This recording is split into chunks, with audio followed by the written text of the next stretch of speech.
ruining my toxic coworkers' hopes, dreams, and future. I got a job working for a small hardware company. 4 people in the office, a few in the warehouse, and a delivery driver. Nothing fancy, but it got me off the night shift and onto a desk. The owner was a pretty nice guy. Let's call him Ray. Ray took over the family business in the early 2000s. Like most small business owners, he was pretty frugal. The job came with absolutely zero perks. 10 vacation days that doubled as sick days. No insurance. Everyone was hourly and Ray hated paying odd. He had one large customer that accounted for about half his business, and everything after that was profit. He had gotten to the point where the business was doing well enough to support his comfortable life. 10-3 schedule, 4 weeks vacation, season baseball tickets, and had zero interest in growing it beyond that point.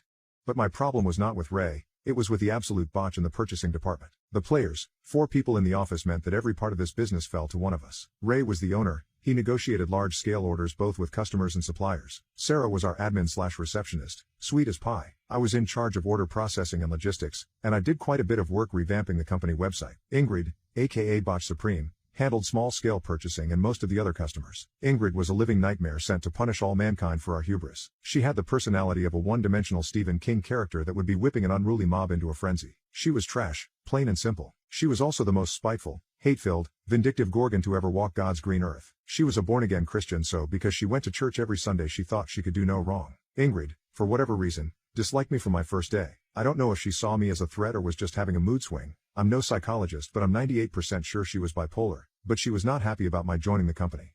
She kept it civil at first. Ingrid loved to gossip at anybody who would listen, and since I was always at my desk I made for a captive audience. Everything she said was vile and mean-spirited, and most of it was blatant projection. She would complain about which actresses she didn't like because they were too fat. Ingrid was easily north of the 300 pounds mark, or had an annoying voice. Ingrid had a slight lisp. She would thump her Bible to the tune of how the gays were trying to destroy the sanctity of marriage. She was twice divorced, and complained about how Obamacare was costing her too much money. She had no insurance for herself or her kids, and had a handful of pre-existing conditions. She just hated Obama. She would tell stories about how she was with her son at the grocery store and he yelled at a Polish woman to speak American or get out of the country like she was proud of it. All in just the worst person I've ever had to work with. In spite of all that, I felt I could just ignore Ingrid's bullshit and do my job, but then she started focusing her dislike of me into petty hatred. The spiral downward. Ingrid would take anything and everything personally. If I didn't say good morning to her, she would complain to Ray that I was being rude. Ray knew she had a screw loose, so he dismissed it. She didn't like that. She started trying to frame me for not entering orders that she claimed to have given me a week ago. I quickly put that shot to bed by date stamping every order that came across my desk and checking with her, Ray, and Sarah for new orders every hour on the hour. Every time something went wrong, her knee-jerk reaction was to blame me and throw me under the bus. The breaking point. One of our larger customers bought from us because their purchaser was a friend of Ingrid's. She made the connection between the businesses and Ray gave her a decent commission from it. I had met through a friend of a friend the purchaser from another large manufacturing company that uses products very similar to ours. Ray told me if I could get them to submit a sample order he would give me the same kind of commission, but that it was all on me because drumming up new business was extra work that he didn't want to do. Now, like I said, this job had no perks, so any shot at extra cash was a godsend. I rode my desk hard, my phone, my email, chasing this lead like a hungry dog. Finally I got the purchaser to agree to submit the order. I was over the moon. Enter Ingrid. This whole time she was pouring doubt and skepticism over the entire venture. Really, she just didn't want anybody else to achieve what she had. Sarah was on vacation, so Ingrid had taken over front desk duties for the week. I don't hear back from the purchaser, ever. Eventually I get a hold of him a month later and ask when he was going to send the sample order. He told me that he had called a few weeks back and that the lady he spoke to said that our company didn't have the capacity to supply what they wanted. I asked him what day he called. Turns out it was during the week Ingrid was answering phones. Okay. Act like human garbage, whatever, I don't care. Try to make me look bad at work, screw you, I'll rise above it. Sabotage my chance for a substantial raise? Now you've awoken the dragon. I was trying to save up for a down payment on a house, and Ingrid thinks she can put my future on hold? Nope, not happening. I vowed that vengeance would be mine. The revenge. Ingrid had been taking online and night courses at a local community college because she wanted to become a therapist. I wish I was making that up, and was currently working towards her associate's degree. Ingrid was about as smart as she was skinny, kind-hearted, and pleasant. She often did her class work in the office after Ray had left for the day. One day she asks me if I can take an online quiz for her. Now I'm still furious at her for tanking my commission, so I'm not about to do her any favors. But then she says something that I'm sure I've never heard her say before. Please. This was followed by it's an earth science quiz and I can't lie. Freeze frame, record scratch. I need to process that sentence. I can't lie was clearly beluga shot because she lied to my purchaser. It also was a huge paradox because here she was asking me to take a test for her. But she didn't mean any of that. She meant I can't lie and deny my faith on an earth science quiz because I believe that the earth was created in literally 7 days and is only about 6,000 years old and humans lived at the same time as dinosaurs. She needed someone who knew and understood what the Cretaceous period was to pass a test, keep her from failing. And just like that I had my plan on a silver platter. Sure, I could tank the test and she would have to repeat the class and that would be inconvenient, or I could be a real son of a botch. I opted for the latter. I told her that I would take that test, and any other for $20. Earth Science 101, Spanish 101, Intro to Psychology, a therapist that couldn't even pass a intro-level psyche class. God help us all. Quizzes, tests, I ended up making $200 by the end of the semester. Then she comes to me with the request I've been waiting for. Hey weenie, I need to write a research paper, do you know how to do that? $50 later and I have the assignment in front of me. It's laughable, 5 pages, double-spaced, doesn't even need to be AMA. An 8th grader could pound it out in an hour or two, but lazy stupid botches will be lazy stupid botches. Now around this time I had gotten an offer from a much larger company downtown and was going to put in my 2 weeks once Ray got back from one of his many vacations. I had an opportunity to ruin her life and an exit strategy. I set to work. I literally googled research paper for, class name, and grabbed the first one that popped up. I changed nothing but the name and the date. I put in my 2 weeks, and the week before I leave I give Ingrid her paper. She doesn't even proofread it. She just turns it in and goes along her merry way. What happened next I heard secondhand from Sarah after I left. The professor immediately knew it was plagiarized and got the dean involved. Ingrid was so stupid that she even tried to use the truth as an excuse. I didn't plagiarize that paper, the guy I had been paying to do all my coursework did it. She was expelled from the institution for academic dishonesty and plagiarism, barred from any of the satellite schools or affiliate programs, and refused a refund on her tuition.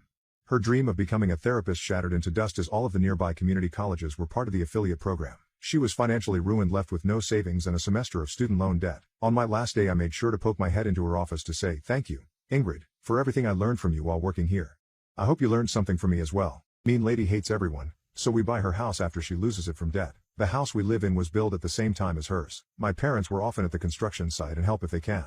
The strange lady was nice to us at the beginning, but that changed soon. This happened around Christmas 2017. We have a neighbor who is very unpopular in our neighborhood. She is well known for harassing people who use the public path at the left side of her house. The path is 1 out of 3 to reach the public playground behind her house. If someone uses the path she would scream at them that this is her path on her private property, which is wrong. Sometimes she would close the path with a red and white plastic chain and won't let anyone use the path. She would scream at kids on the playground when they were loud. At daytime, she always has her shutters almost down so she can stalk the people on the street and stay unseen. If some kid's ball landed in her garden she would bring it to the kids and destroy it with a knife right in front of them. All kids knew this and would run by her house if they wanted to go on the playground. When the neighbors' kids were playing in the winter outside in the snow she would call the CPS equivalent in my country and tell them they were locked outside by their parents as a punishment.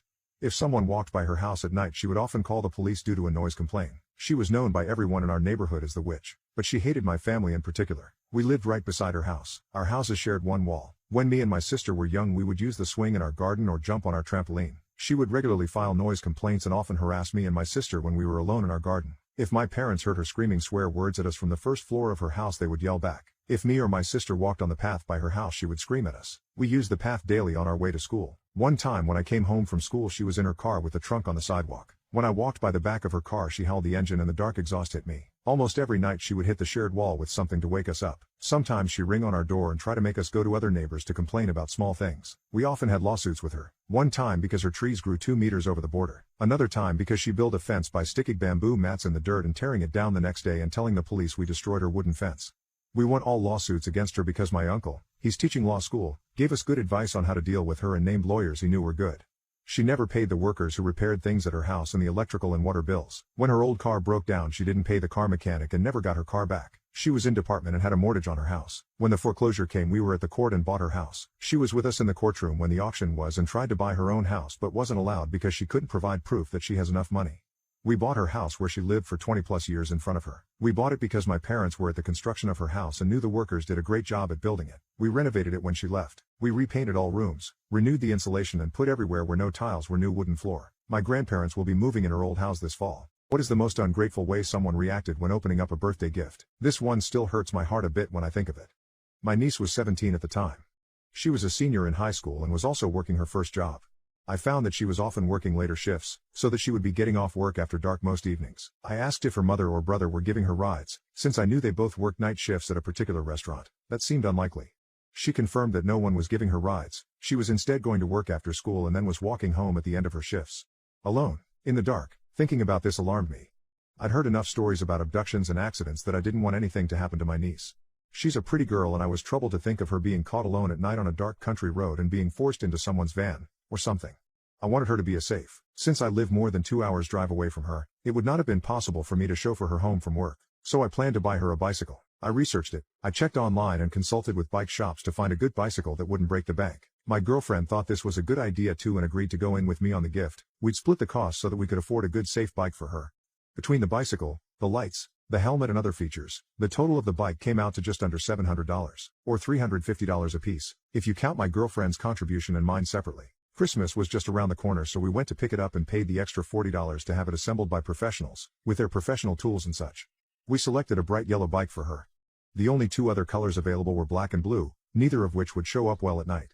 Remember, I was thinking safety. The day before Christmas my girlfriend and I packed up the bike in my SUV and drove nearly 200 miles through holiday traffic to bring it to her. When we arrived we unloaded several packages for my nephews and sister-in-law, etc., and then took my niece around the back of the SUV. I was excited as I unloaded the bike and wheeled it out to show it to her, but instead of the excited outburst of joy or even just basic gratitude that I expected, I got a grunt. "Ew," she said. "Yellow? Who picked that color?" "I did," I admitted. "I thought it would show up best at night so you can be seen by other drivers." Ignoring my concern, she sneered. "There's no way I'd ride a yellow bike. I guess I could paint it." I was pretty much crushed. I'd spent nearly $400 on her Christmas present, almost an entire paycheck, and much more than I'd spent on presents for the rest of the family put together. And instead of a thank you, all I got was rudeness, critiques and disdain. My girlfriend and I drove away after a very short visit and I tried not to cry. She never apologized for her behavior. We don't talk much anymore. I'm still hurt over the incident, and I never gave anyone on that side of the family another gift, ever.